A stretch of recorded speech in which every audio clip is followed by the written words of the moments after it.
جب مکہ فتح ہوا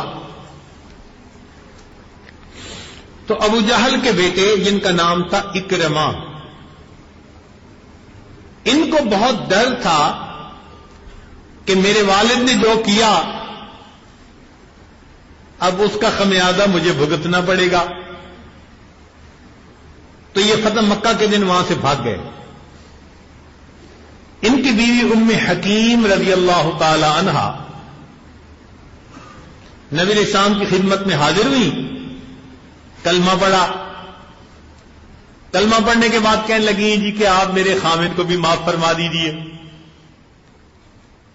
نبی علیہ السلام نے ان کو بھی معاف کر دیا۔ اب ام حکیم رضی اللہ تعالیٰ عنہ اپنے خامد کو تلاش کرنے چلی۔ ایک جگہ دریا کے کنارے جب پہنچی تو پتہ چلا کہ خامد کشتی میں ابھی یہاں سے روانہ ہوا۔ انہوں نے بھی کشتی کرائے پہ لی اور کشتی چلانے والے کو کہا کہ ذرا جلدی کرو مجھے ملنا ہے۔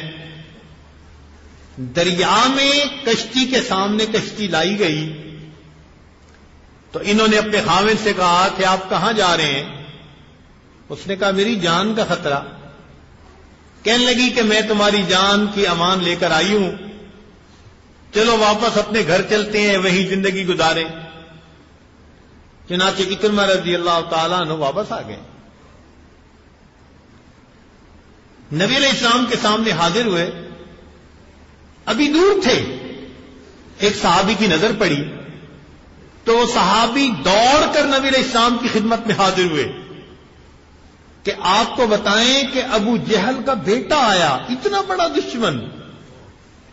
نبی علیہ السلام لیٹے ہوئے تھے، جیسے ہی صحابی نے کہا کہ جی اکرمہ آئے ہیں تو نبی علیہ الصلوۃ والسلام لیتے ہوئے جلدی سے اٹھے، سر پر امامہ بھی رکھنے کا وقت نہ ملا اور فوراً باہر نکل کر فرمایا اے مہاجر سوار تیرا آنا مبارک ہو۔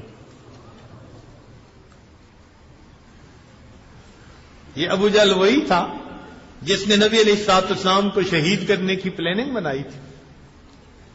اس کے بیٹے کے ساتھ بھی ایسا افو درگزر کا معاملہ۔